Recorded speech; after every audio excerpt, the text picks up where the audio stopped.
Hello friends, कैसे हैं आप लोग। आशा करता हूँ आप लोग बहुत अच्छे होंगे फ्रेंड्स।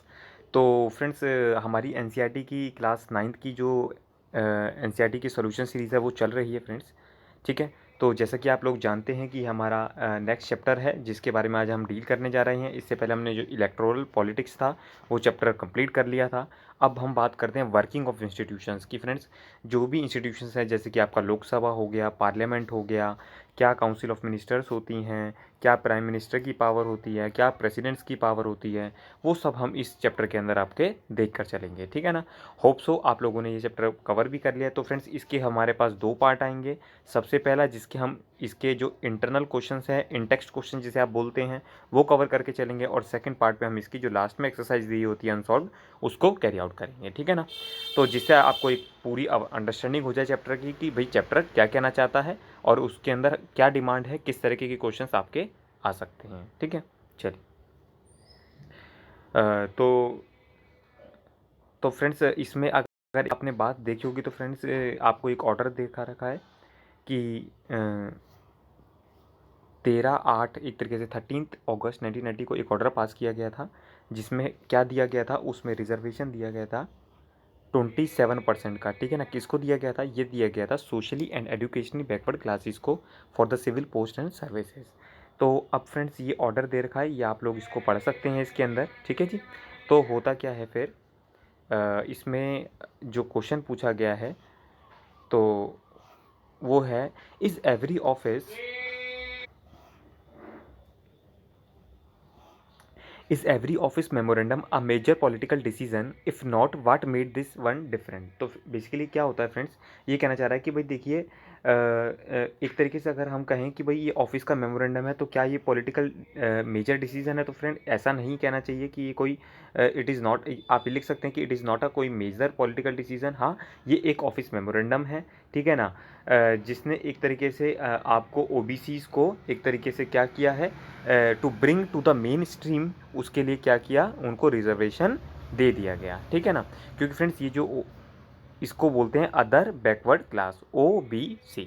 ठीक है ना। उनको मेन स्ट्रीम में लाने के लिए ये हमने उनको रिजर्वेशन प्रोवाइड किया है। ठीक है जी। चलिए, तो अब एक बार हम आगे देखते हैं। कहता है क्या, कि रीड द इमेज। आप देख रहे होंगे फ्रेंड्स। कहता है no reservation for this quota, reserve for this outstanding butter classing. इसने भी कहीं ना कहीं OBC के लिए ही बारे में ये बताया है। अमूल वगैरह के एडवर्टीजमेंट्स आते भी रहते हैं। तो फ्रेंड्स, ये बात कर रहा है, ठीक है ना। तो कहता है कैन यू, अगर हम इसके क्वेश्चंस पढ़ लें,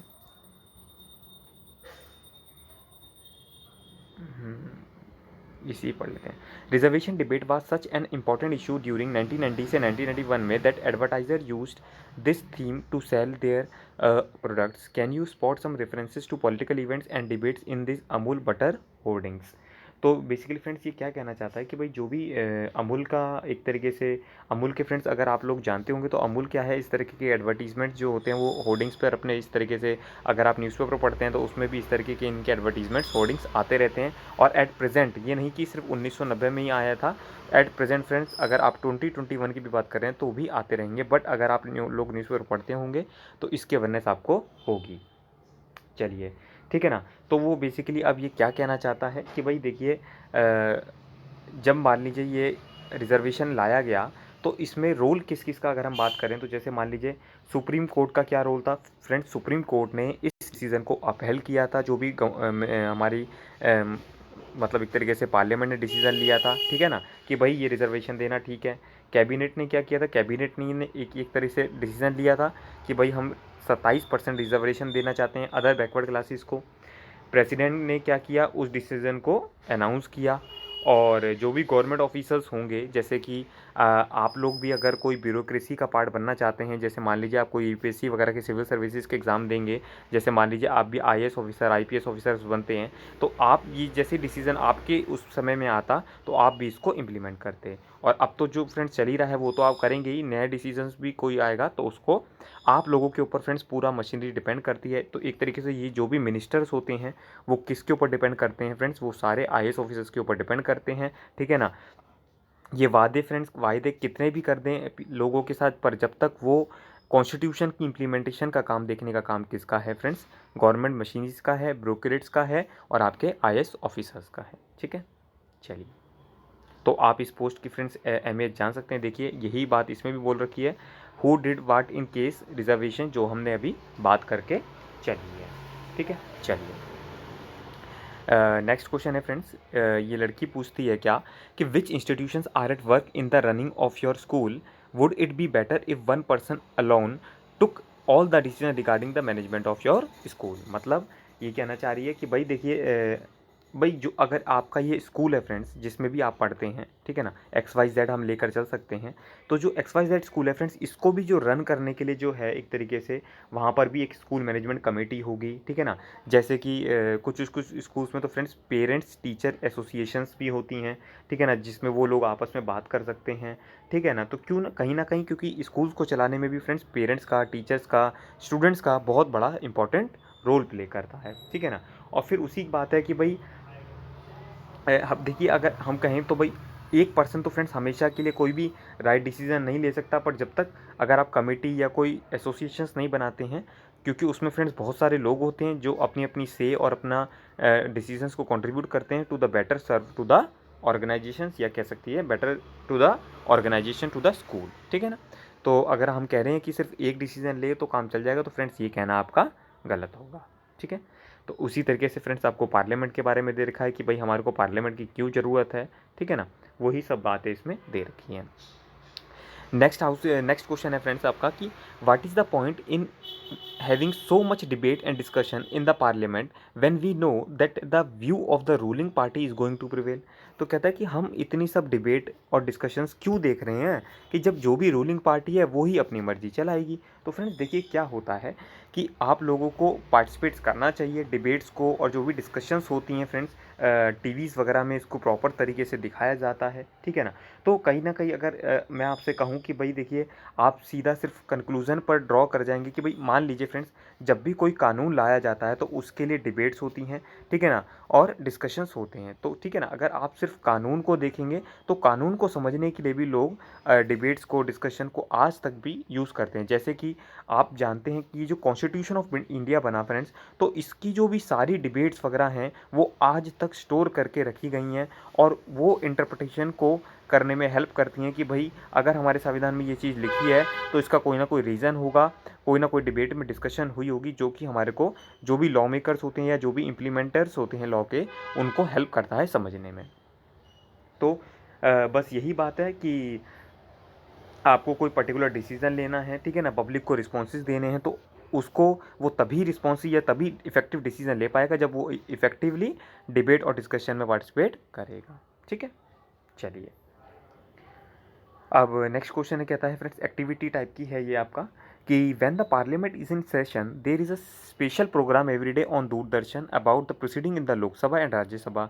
वॉच द प्रोसीडिंग और read about it in the newspaper and note the following: powers of the two houses of Parliament, role of speaker, role of opposition. ठीक है, तो इसका क्या मतलब हुआ कि भाई देखिए जो भी हमारे, आपको जानते हैं फ्रेंड्स पार्लियामेंट में दो तरीके के हाउस हैं, लोकसभा और राज्यसभा। ठीक है ना, तो दो तरीके के हाउसेज है अब हमारे पास। तो अब दोनों तरीके के हाउस का जो रोल है वो बिल्कुल अलग अलग है। ठीक है ना, जैसे कि जो दोनों हाउस है फ्रेंड्स, दोनों हाउस में हमारा लोकसभा में आपका स्पीकर होता है और राज्यसभा में आपका चेयरपर्सन होता है। क्योंकि जैसे एक तरीके से आप इन लोगों को अपने क्लास टीचर से कंपेयर कर सकते हैं। ठीक है ना, कि जैसे जो आपकी क्लास के क्लास टीचर्स होते हैं वो इसी तरीके से कि भाई आप लोग बातें ना करें, ठीक है ना, आप लोग लड़ाई ना करें, आप लोग इधर उधर ना जाएं, वही सब चीज़ों का और बस पार्लियामेंट में क्या काम होता है फ्रेंड्स, ये मेन काम देखते हैं कि भाई इफेक्टिवली डिसीजन लिए जा रहे हैं, इफेक्टिवली डिबेट हो रही है। ठीक है ना, कोई भी गलत हरकत नहीं कर रहा है। ठीक है ना, तो उन लोगों के ऊपर मॉनिटर करने के लिए भी ये लोग बैठाए जाते हैं।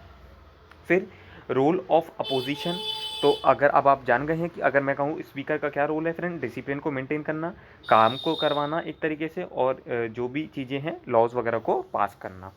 उसी तरीके से अगर आप बात करें कि भाई अपोजिशन का क्या काम है, तो फ्रेंड्स अपोजिशन का काम है कि भाई गवर्नमेंट को थोड़ा सा कंस्ट्रक्टिव क्रिटिसिज्म करना कि भाई ये गवर्नमेंट का फंक्शन ठीक नहीं है, उनको बताना ठीक है ना। ये एक तरीके का एक शैडो कैबिनेट होता है। शैडो कैबिनेट उसको वैसे ले लीजिए कि जैसे जो फ्रेंड्स रूलिंग पार्टी होती है उसका एक अपना कैबिनेट होता है, और जो अपोजिशन होती है उसका वो एक अपना ग्रुप बना कर रखती है, जिसमें वो गवर्नमेंट की पॉलिसीज़ के डिस्कशंस के लिए जो होता है वो उसका डिसीजंस लेती है कि भाई जो गवर्नमेंट है वो सही डिसीजन ले रही है या नहीं। अब ये देखिए फ्रेंड्स, आपकी बुक में भी दे रखा है कि a day in the life of the Lok Sabha की जब लोकसभा होती है, हालांकि काफ़ी पुराना है, 2004 का है, जब आप लोग बहुत ही छोटे रहे होंगे। तो कि भाई 11 बजे क्या होता है, 12 बजे क्या होता है, 12:02 पे, 12:14 पे, 2:26 पे, 4 बजे और 7 बजे ख़त्म हो गया या एडजर्न हो गया नेक्स्ट डे के लिए। ठीक है, इसको जब आप थोड़ा सा डिटेल में पढ़ेंगे और अगर समझेंगे तो आपको चीज़ें समझ में आएंगी। ठीक है ना। उसके बाद नेक्स्ट कार्टून बोल सकते हैं इसको। ठीक है ना। अब आप देख रहे हैं फ्रेंड्स, लिखा हुआ है एडिशन एंड सब्सट्रैक्शन। ठीक है ना। ये लोग बैठ खड़े होकर देख रहे हैं। ठीक है ना। तो कहीं ना कहीं हद तक देखिए क्या कह रहा है, कहता है the race to become minister is not new. ठीक है ना। ये सब लोग क्या होते हैं फ्रेंड्स, मिनिस्टर बनना चाहते हैं, और मिनिस्टर बनने का चाहने का मतलब क्या हुआ फ्रेंड, इनको आपने इलेक्ट तो कर दिया है। ठीक है ना, बट इनको जो पोर्टफोलियोज़ वाला होता है, जिनको मतलब लोगों को जिनको फंड्स मिलता है, जिनको लोगों को ये आगे फिर मतलब मदद करते हैं, तो उसके लिए इनको क्या बनना पड़ता है, मिनिस्टर बनना पड़ता है। तो मिनिस्टर बनने के लिए फिर फ्रेंड्स जो भी रूलिंग पार्टी होती है वही डिसीजन लेती है। तो ये बता रहे हैं, here is a cartoon depicting ministerial aspirants. ठीक है ना, waiting to get a berth in Nehru's cabinet after the 1962 election. तो जब 1962 के इलेक्शन हुए तो ये कौन बैठे हैं फ्रेंड्स, हमारे जवाहरलाल नेहरू जी बैठे हैं। ठीक है ना। तो जो कह रहे हैं कि भाई डिसीजन लेंगे कि भाई मैं किसको अपनी कैबिनेट में हिस्सा बनाऊं और किसको नहीं बनाऊं। तो फ्रेंड्स ये सारे इंतजार देख रहे हैं कि भाई किसका नाम आएगा, किसका नहीं आएगा, मेरा आएगा नहीं आएगा। तो देख सकते हैं आप, इन लोगों की उत्सुकता आपको ये कार्टून समझने में हेल्प करेगी। ठीक है ना। और जनरली बस क्योंकि जो मिनिस्टर्स बनकर ही प्रॉब्लम्स दूर कर सकते हैं। ठीक है ना। और जो भी लोगों से वादा करा है इन्होंने उनको पूरा कर सकते हैं। फिर अनदर एक्टिविटीज़ आपका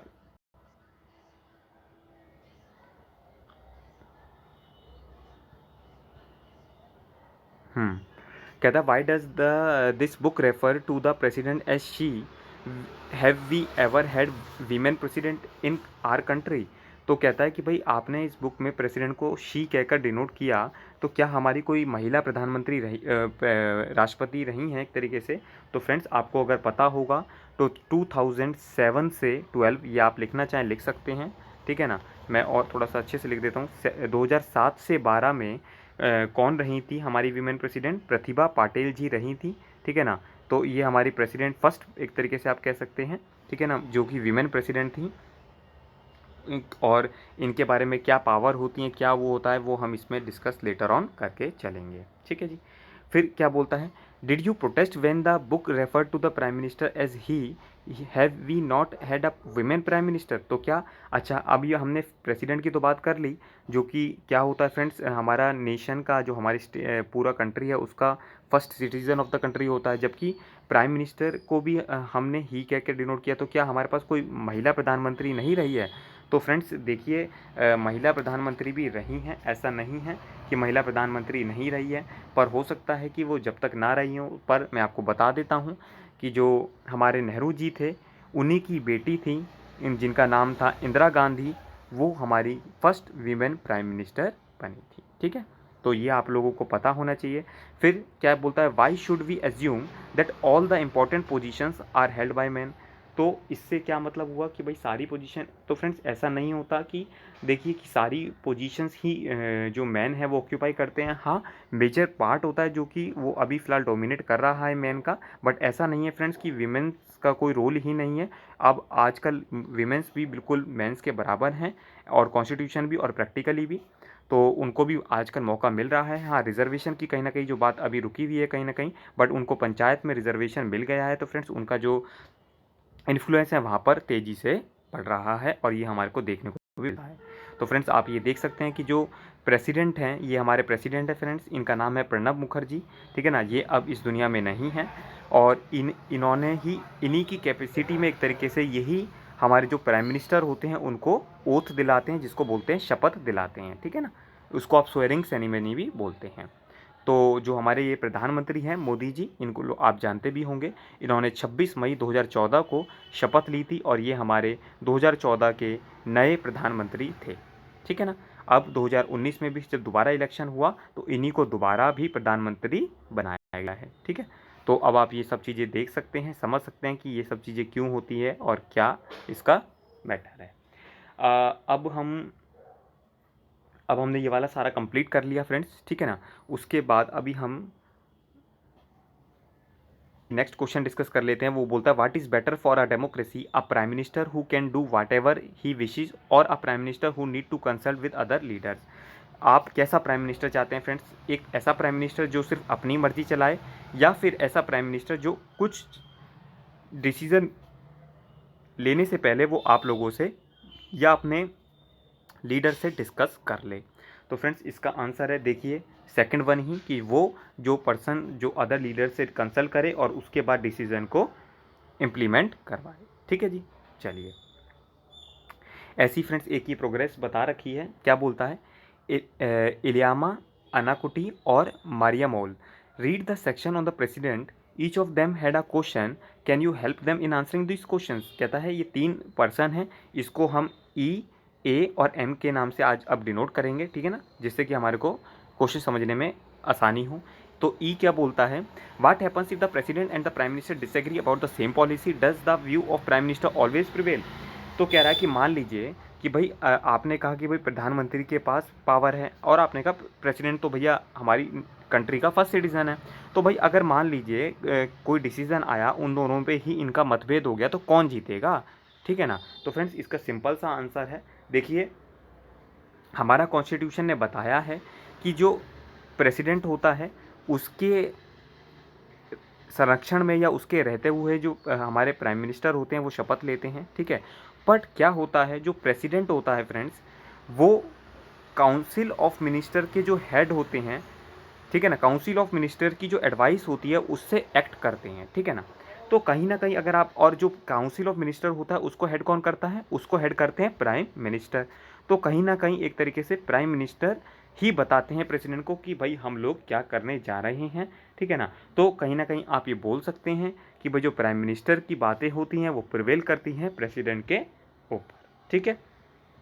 बट आपको एक चीज़ और मैं ध्यान से बताना चाहूँगा, बट अगर प्राइम मिनिस्टर मेजॉरिटी लॉस कर जाता है तो इसका क्या मतलब हुआ? तो फिर उनको रिज़ाइन करना पड़ता है। ठीक है ना। और जब वो रिज़ाइन करते हैं तो फिर एक तरीके से प्रेसिडेंट को वो बोलते हैं कि सर आप हमारा रेजिग्नेशन ले लीजिए। तो एक तरीके से रेजिग्नेशन देते वक्त वो फिर प्रेसिडेंट के पास आते हैं। ठीक है। चलिए, सेकंड ए क्या कहता है? I find it funny that the president is the supreme commander of arm forces, I doubt if the president can even lift a heavy gun.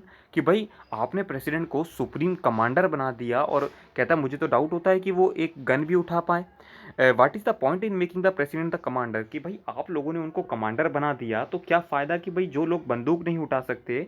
ठीक है ना। तो फ्रेंड्स तो ये एक्चुअली आप लोग जो ए अनाकुटी जी हैं वो फिज़िकल स्ट्रेंथ से प्रेसिडेंट को कंपेयर कर रहे हैं कि भाई अगर आपने किसी को प्रेसिडेंट बनाया तो उसको बंदूक उठानी भी आनी चाहिए। तो फ्रेंड्स ऐसा कुछ भी नहीं है। ठीक है ना। देखिए, फर्स्ट सिटीज़न होता है हमारी कंट्री का। ठीक है ना। तो आप जानते हैं थ्री विंग्स होती हैं। ठीक है ना। उसमें से एक विंग का नाम है आर्म्ड फोर्सेस। ठीक है ना। तो आप अगर कहें कि भैया जो जो एक तरीके से हथियार है और वो कम है किससे, आपके जो आपके हाथ में ये पेन या पेंसिल है, तो फ्रेंड्स किसी पेन या पेंसिल को भी आप बंदूक से कम मत मानिएगा। और किसी ने एक बात भी बहुत बताई है कि अगर आप लोगों ने सुना होगा तो कलम कसाई। ठीक है ना। तो एक कसाई से बढ़कर भी और आगे भी कलम है। कलम की ताकत तो जो जानता है फ्रेंड्स वो ही बता सकता है। ठीक है ना। उसमें तो अगर आप उसको कहें कि भाई बंदूक नहीं उठा सकता तो प्रेसिडेंट बनना नहीं चाहिए या कमांडर नहीं बनना चाहिए, तो ये आपका कहना अनाकुटी जी, मैं इससे आपके बात को एग्री नहीं करूँगा। ठीक है जी। ठीक है। और अगर आप लोग एग्री करते हैं या नहीं एग्री करते तो आप भी अपना व्यूज़ रख सकते हैं। फिर एम क्या कहते हैं? I would say what is point in having a president at all if all the real powers are with the prime minister. तो बेसिकली फ्रेंड्स क्या है कि अगर आप ये कह सकते हैं कि भाई एक जो प्रेसिडेंट है उसके पास एक सिंबॉलिक पावर है। ठीक है ना।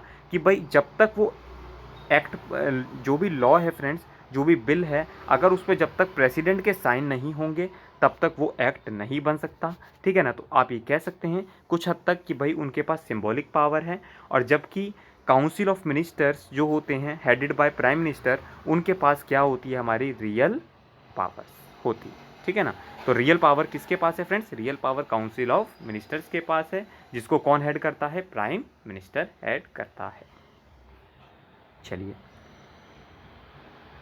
अब एक आपका मतलब यूएस से रिलेट बात है, इसको मैं आपको वैसे ही बता देता हूँ कि फ्रेंड्स की जो बेसिकली क्या होता है कि जो यूएस की सुप्रीम कोर्ट है वहाँ पर वो उतनी इंडिपेंडेंट नहीं है जितनी हमारी इंडिया की जुडिशरी है इंडिपेंडेंस की लेवल पर।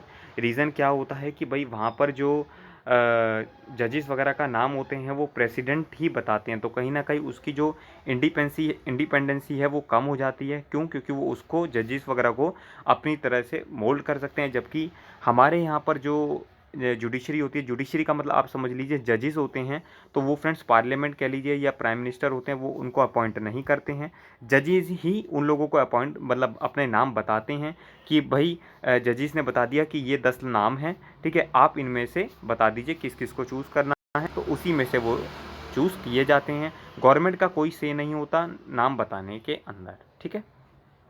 हालांकि ये बहुत क्रूशल और डिटेल डिस्कशन वाला पॉइंट है। अभी टू द एक्सटेंट आपको जितना समझ में आ रहा है आप उसको समझ सकते हैं, नहीं तो जब आप हायर क्लासेस में ये सब्जेक्ट पढ़ेंगे तो आपको बहुत अच्छे से क्लियरिटी दी जाएगी, ठीक है।